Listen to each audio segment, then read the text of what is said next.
Sir அதான் இப்போ நான் சொன்னேன் சார், ஆனந்த விகடன் வந்து நான் கொடுத்த பேட்டி தான் சார். செஸ்ன்னு தான் அதுக்கு டைட்டில் இருக்கு சார். சாம் சிஎஸ் தான் அதுக்கு மியூசிக் சார். முதல்ல எல்லா பேருமே மாறி இருக்கும். முதல்ல தேவயானி நடிக்கிறதா இருந்துச்சு, நிறைய மாற்றங்கள் இருக்கும். KS ரவிக்குமார் நடிக்கிறாரு, அந்த கேரக்டருக்கு நான் நடிச்சிருக்கேன். அந்த மாதிரி கொடுத்ததுலாம் அது வந்திருக்கு. அதான் சார், அதான் செகண்ட் கிரானிக்கல் சார். எதுல கொடுத்தது நான் தான் சொல்றேனே, அதே நான் தானே கொடுத்தேன். அப்ப நான் ஓகேனா ஓகே பண்ணிடணும்ல, ஓகே இல்ல இல்ல அது அதுதானே இவ்வளவு நேரம் நான் விளக்கம் சொல்லிருக்கேன் சார். அது வந்துருச்சுங்கிறதுக்காக அது இது கிடையாது. இப்போ ஒரு படத்துல உங்களுக்கே தெரியும், இந்த படத்துல இந்த ஹீரோ நடிக்கிறான்னு வரும். கொஞ்ச நாள் கழிச்சு இப்ப வணங்கான்னு ஒரு படம், அது வந்து முதல்ல யார் ஹீரோன்னு உங்களுக்கு தெரியும், அதுக்கப்புறம் இப்ப யார் ஹீரோன்னு தெரியும். இப்ப அதுக்காக சூர்யா சார் வந்து ஏன் இதுன்னு அப்ப சொல், அது இல்ல இல்ல. சினிமா ஃபைனலா எண்டு ப்ராஜெக்ட் என்ன, ப்ராடக்ட் என்னங்கிறது தான் இருக்கு. எண்டில் ஒரு டேரக்டர் என்ன டிசைட் பண்றான்றது. நான் இத்தனை படம் பண்ணியிருக்கேன், என்னோட டெசிஷன் இது. எனக்கு இந்த பாட்டு இப்படி இருந்தால் கரெக்டாக இருக்கும், ஆடியன்ஸ் ரீச் ஆகும்னு எனக்கு ஒரு மைலேஜ், எனக்கு ஒரு ஆடியன்ஸோட பல்ஸுக்கு நான் பண்ணியிருக்கேன். சார் நீங்க அறிவிச்சுட்டு அப்புறம் மாத்துனேன்னு சொல்றீங்க, ஆனா அந்த செய்தியில என்ன சொல்லியிருந்தீங்க அப்படின்னா எழுதிருக்கார் அப்படின்னு சொல்றீங்க, வந்திருக்கு பேட்டி வந்து. அதான் அது அது ஸ்லிப்ல வர்றதா சார், அது இவ்வளோ அக்யூரேட்டா தலைவா சார். உங்க மேல வந்து எந்த குற்றச்சாட்டுமே வந்து இது வரைக்கும் இல்லை. ஆனா உங்களுடைய என்னமா கண்ணு படம் சத்யராஜ் வச்சு எடுத்தீங்க இல்லையா, அது வந்து ஆனந்தராஜை வச்சு சபாஷ் பாண்டியா அப்படிங்கிற பேர்ல சண்முகவேலுங்கிற இயக்குனர் எடுக்க முயற்சி செஞ்சு 18 நாள் அந்த படம் டிராப் ஆகுது. ஆனா அதே படத்தை கிட்டத்தட்ட ஒரு 2 வருஷம் கழிச்சு அதே கதையை நீங்க எடுத்தீங்கன்னு ஒரு குற்றச்சாட்டு ஏற்கனவே உங்க மேல இருக்கு. அப்படி இருக்கும்போது இப்போ நீங்க சொன்ன வார்த்தைகள் தான் இவர் தான் எழுதியிருக்காரு அப்படின்னு சொல்லிட்டு இப்போ அதையே மாத்துறீங்க. பட் இப்போ சொல்லும்போது கூட இது வரைக்கும் என் மேல ஒரு குற்றச்சாட்டு இல்லை அப்படிங்கிறது சார். அந்த மாதிரி இது ரொம்ப கான்ட்ரடிக்ஷனா நீங்க இல்ல தலைவர் கான்ட்ரடிக்ட் பண்றீங்க. இல்லைண்ணா, அப்படி நான் வந்து அது அது மாதிரிலாம் வரும். இப்போ இந்த சார்லி சாப்ளின் படம் பண்ண இல்லையா, அது வந்து யாருக்கு மாப்பிள்ளை யாரோன்னு ஒரு படத்துல இருந்து அடிச்சதுன்னு சொல்லி வந்துச்சு. யாருக்கு மாப்பிள்ளை யாரோட ஒரு 4 சீன் தொடர்ச்சியா வரும். எல்லா படமுமே ஏதாவது ஒரு ரிசம்பன்ஸ் வரும். அந்த அதை எதாவது ப்ரூவ் பண்ணிருக்காங்களா, சொல்ல தானே செஞ்சாங்க. அது ப்ரூவ்டு அப்படின்னா அதை நிறுத்திருப்பாங்களா சார்? அந்த மாதிரி விமர்சனங்களை நம்ம தாண்டி தான் சார். நீங்க அந்த மாதிரியே விமர்சனமே வரல அப்படின்னு நான் சொல்றேன். இல்ல என்னமா கண்ணு வந்து விமர்சனம் கிடையாது, குற்றச்சாட்டு இயக்குனர் சங்கத்துல அந்த குற்றச்சாட்டை கொடுத்திருக்காங்க. அப்போ விசாரணை இங்கிலீஷ்காரன் கூட நியூஸ்ல வந்தது. சரி, நியூஸ்ல எல்லாம் வந்தது, இந்த மாதிரி வந்து இந்த குற்றச்சாட்டு வச்சு புகார் வைக்கப்பட்டிருக்கு அப்படின்னு சொல்லிட்டு. இப்போ நீங்க வந்து நான் அந்த புகார் இல்லங்கிறீங்க, நிரூபிக்கப்படலையா சார்? இது குற்றச்சாட்டு யார் மேல வேணா யார் வேணா கல்லறிங்க, அது நிரூபிக்கப்பட்டிருக்கான்னு கேட்டேன். அது நிரூபிக்கப்பட்டு இல்லை, இது அவரோட கத்தின்னு ஒரு படம் வந்துச்சு, அது ஒரு இது அது தெரியும் அவரோட கதைன்னு சொல்லி அது நிரூபி அதுக்கு செட்டில்மெண்ட் அந்த மாதிரி ஆயிருக்கான்னு கேட்குறேன். இப்போ சர்க்காருன்னு அந்த மாதிரி ஆகலை எனக்கு. நான் 90% பாசிட்டிவ் வைப்ரேஷன்ல பிறந்தேன். காமெடி படம் பண்றேன், யாரையும் கட் பண்றது அந்த மாதிரி நம்ம நோக்கம் கிடையாது. யாரோ ஒருத்தர் நம்ம மேல கல்லறிவாங்க, அதுக்கு நம்ம கவலைப்பட்டுட்டு இருந்தா அடுத்த ஸ்டெப் போக முடியாது. எனக்கு எவ்வளோ அப் அண்ட் டவுன்ஸ் இருந்திருக்கும். நீ யோசிச்சு பாருங்க, காவலன்னு ஒரு படம் பண்ணா அதோடைய அப்படியே பெரிய சர்க்கிள் நான் சேர்த்து சின்ன சின்ன காசெல்லாம் மொத்தமாக விட்டோம். திருப்பி டைரக்டர் ஆகி போராடிக்கிட்டே இருக்கேன். ஸ்டில் நான் போராடி ஏதோ ஒன்று பண்ணிக்கிட்டே தான் இருக்கேன். அதில் சில நீங்கள் சொன்ன மாதிரி வரதான் செய்யும், அதுக்காக நம்ம ஃபேஸ் பண்ணி தான். சரி, இப்போ முகாந்திரம் இல்லாத இந்த மாதிரி குற்றச்சாட்டு வந்துருமா? எப்படி ஒரு முகாந்திரம் இல்லாம ஒரு சின்ன அளவுலயாச்சும் அது உண்மை இல்லாம அந்த மாதிரியான அதை நான் சொல்றேன்ல. இப்போ அவருக்கு நான் ஏற்கனவே அந்த மாதிரி ஒன்று சொல்லியிருக்கோம். அவரு கூட இருந்து 2-3 வரி சொல்லியிருக்காரு, அதெல்லாம் நான் இல்லைன்னு சொல்றேன். நான் மொத்த பாடல்கள்னு போட முடியாதுன்னு தானே இப்போ பிரச்சனை. இல்லை சார், பிரபுதேவாவுக்கும் தெரியும் அவரும் அதை பற்றி சார். அவரு இல்லை சார், அவர் வந்து இந்த கான்ட்ரவர்சிக்குள்ளே வரமாட்டார். பிரபுதேவா உங்களுக்கு தெரியும், அந்த அவர் தான் எழுதினாருன்னு ஒரு மேடையில் வச்சு அப்படி சொல்ல முடியாது. அவருக்கு உண்மையாக சொல்லியிருக்கலாம். இல்லை இல்லை அப்படி இல்லை சார். சார் ஒரு பப்ளிக் ஸ்டேஜில் வச்சு அவரை இது பண்ணி அப்படி ஏற்கனவே அந்த பிரச்சனை போயிட்டு இருக்கு. அப்புறம் திருப்பி அவரை கத்துவாங்க. அப்போ அந்த சவுண்டை அவர் வந்து அதை ஆஃப் பண்ணி அடுத்த மூடுக்கு எடுத்துகிட்டு போயிட்டு இருக்காரு. அது கூட நான் வெளியில் வந்து வீடியோவில் தான் பார்த்தேன், வெளியில் வந்துட்டேன். அவர் வந்து அதை கொஞ்சம் கூல் பண்ணி அவர் ஏதோ ஒரு வார்த்தை சொன்னார், இது பேச வேண்டிய இடம் இல்லைன்னு சொன்னதுக்கு அதுக்கே கத்தினாங்க. அதுக்கப்புறம் அவர் ரூட்டை மாற்றி போயிட்டார். மேக்சிமம் பிரபுதேவா சார் வந்து அந்த அந்த எதுக்கு வம்பு அப்படின்னு தான் பார்ப்பேன். அப்படிதான் சார். இப்போ பாடல்கள் அப்படிங்கிறது வந்து ஒரு பாட்டு 2 பேர் எழுதுனாங்கன்னா 2 பேர் பேரையும் போடுறது அப்படிங்கிறது தான் வழக்கம், மரபு, அதுதான் ரூல்ஸ். திரையுலகில் அப்படிதான் பயன்படுத்துவாங்க. தமிழ் ஆங்கிலம் கலந்த பாடல்களை தமிழ் பாட்டை வரிகள் எழுதுனவங்க பேரும் ஆங்கில வரிகள் எழுதுனவங்க பேரும். நீங்க வந்து 4 வரி எழுதியிருக்காரு, 5 வரி எழுதியிருக்காரா இல்லையா? எழுதியிருக்காரு, நீங்க ஒத்துக்கிட்டீங்க. அதுல ஒரு வரியா இருந்தாலும் அவர் பேர் மரபு வந்து என்ன ஒரு நிமிஷம். எனக்கு அது கரெக்டாக இருந்துச்சுன்னா நான் பண்ணி பண்ணுறேன். என்னோட படம் தானே. நான் தானே டைரக்டர். ஒரு வரி எழுதியிருக்காரு, ஆனா நான் பேரை போட மாட்டேன். இதான் இல்ல உங்களோட இது நீங்க வேணும்னே இப்படி பேசுறீங்கன்னா அது நான் இல்ல கேக்குறது. தலைவா இப்படி ஒரே- எப்படி வேணாலும் கேள்வி இது கேட்கலாம். ரொம்ப பெரிய பிரச்சனை கிடையாது. இது ஒரே கேள்வி. இல்ல தலைவா அவர் ஒரு வரி எழுதியிருக்காரு, ஆனா நான் பேர் போட மாட்டேன். இல்ல அப்படி அதுக்கு தான் நான் விளக்கம் சொன்னேன். இப்ப அவர் வந்து ஒரு சீன் சொன்னாரு, அதுக்காக அவர் பேர் போட முடியுமான்னு கேட்டேன். அவரு detail ஆ 4 சொன்னாரு. பாட்டு எழுதிருக்கேன்னு சொல்றாரு உங்க படத்துல. என்னது? நேத்து அவர் சொல்லும்போது அவர்கிட்ட தான் கேட்டேன்.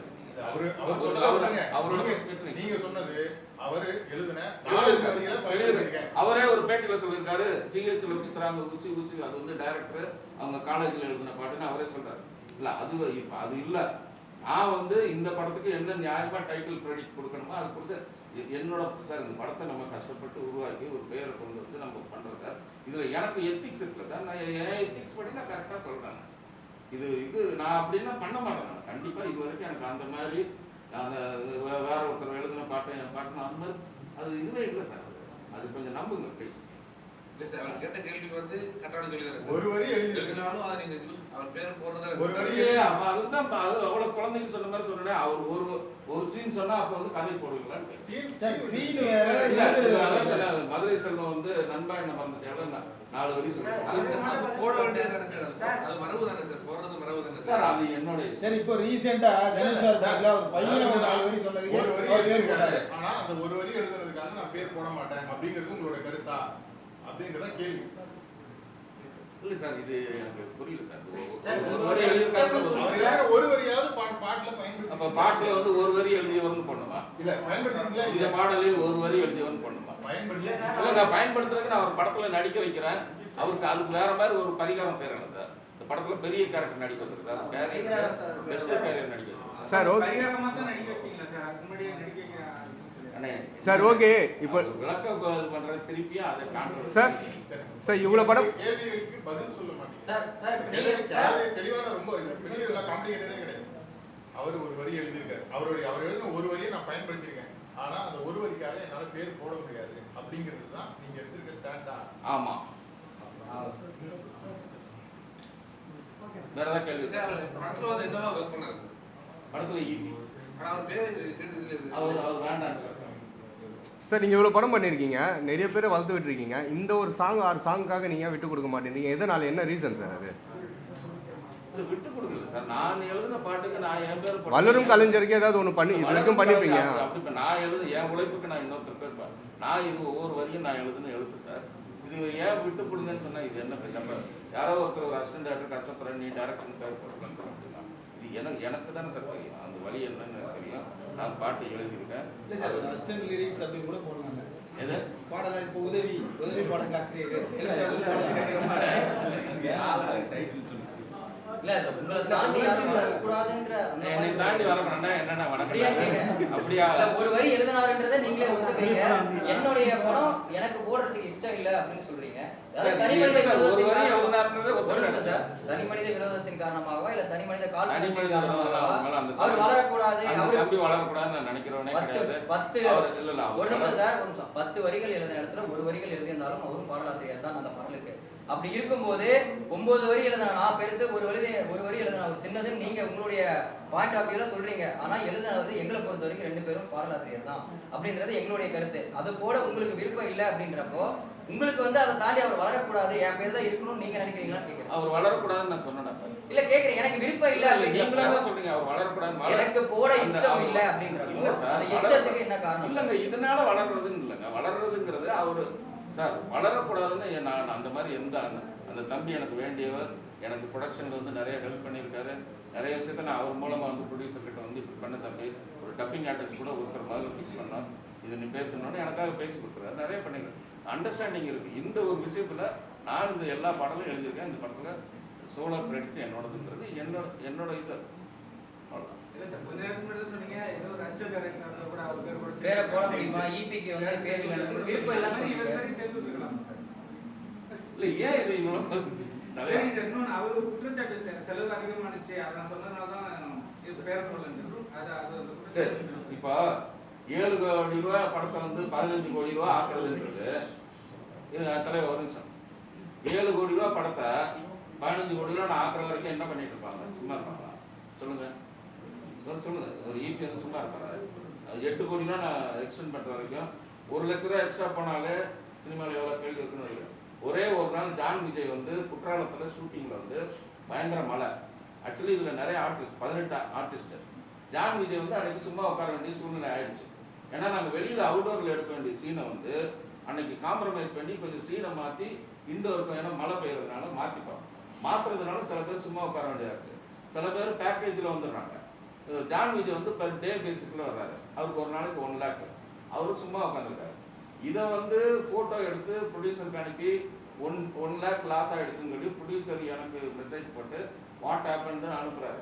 சார் இந்த மாதிரி அதுக்கப்புறம் நான் எக்ஸ்ட்ரா நைட்டு ஷூட்டிங் முடிஞ்சதுக்கப்புறம் அவர்கிட்ட ஏன்னா ஒரே வரியில் சொல்ல முடியாது. இல்லை சார் இன்னைக்கு எடுக்க வேண்டிய சீன் எடுக்கல, சீன் மாற்றிட்டோம். இல்லைன்னா அவன் எல்லாம் சும்மா உட்காந்துருக்கணும். ஒரு நாளைக்கு 5 லட்ச ரூபா வேஸ்ட் ஆகும். 5 லட்சத்தை கம்பேர் பண்ணும்போது 1 லட்சம் வரும். இவ்வளோ பர்ஃபெக்டாக இருக்கிறவங்க 7 கோடி படத்தை 15 கோடி ஆக்குறதுக்கு சும்மா இருப்பாங்களா? சார் இந்த படத்தோட ப்ரொடியூசர் ஃபஸ்ட்டு நான் சொன்ன பட்ஜெட்டை விட அவரே இப்போ முதல்ல வந்து கதை சொல்லும்போது யோகி பாபு கிடையாது. நான் சொல்கிறேன், இது ஒரு search father character Yogi Babu பண்ணால் சூப்பராக இருக்கும்னு கேட்பேன். அப்படியா சூப்பராக இருக்குமா, எவ்வளோ கேட்பாரு, எனக்காக கொஞ்சம் கம்மி பண்ணிவிடுவேன், பண்ணுங்க. அவருக்கு ஒரே trans India media producer Rajendra Rajan சாருக்கு ஒரே ஆம்பிஷன், இந்த தொழிலில் நான் ஜெயிக்கணும், எனக்கு 1 கோடி 2 கோடி. இதே வார்த்தை அவர் சொல்லியிருக்காரு. அவர் ஒரு பேட்டியில் சொல்லியிருக்கார். நான் வந்து சித்ராலட்சுமன் சார் ஒரு பேட்டியில் அவர் சொல்லியிருக்கார், நான் வந்து என் தொழிலில் நான் கிங்கு, சினிமாவில் நான் ஜெயிக்கணும், எனக்கு 1 கோடி 2 கோடி மாட்டேன். சத்தியசமாக என்கிட்ட நான் முதல்ல சொன்னேன், சார் இது நல்லா பண்ணால் பெருசாக வரும். இதே இப்போ குற்றாலம் தென்காசின்னு எடுக்கிறோம் கதை சொல்லும்போது, அதே வந்து ஏன் இந்த டெட் பாடி வச்சு நீங்கள் வந்து மெட்ராஸில் எடுக்கலாமான்னு அவர் கேட்கலாம். ஆனால் அவர் கேட்கல, அவர் நல்லா பண்ணுங்கன்னு சொன்னார். இது தேவை 7லேருந்து 15 அப்படிலாம் செஞ்சு நடக்கும். இது ஒரு அபாண்டமான குற்றச்சாட்டு. எனக்கு அந்த மாதிரி எந்த படத்தையும் கிடையாது. நான் வந்து சார்லி சாப்ளின் 2ன்னு ஒரு படம், அது வந்து நீங்கள் சிவா சாருக்கு ஃபோன் பண்ணி, சிவா சார் அம்மா கிடையாது அவருக்கே ஃபோன் பண்ணி கேளுங்க. அந்த படம் நான் ஃபஸ்ட்டு கொடுத்த பட்ஜெட் வந்து சொல்லலாமான்னு தெரியல, ஃபஸ்ட்டு கொடுத்தது 11 கோடி ரூபா பட்ஜெட்.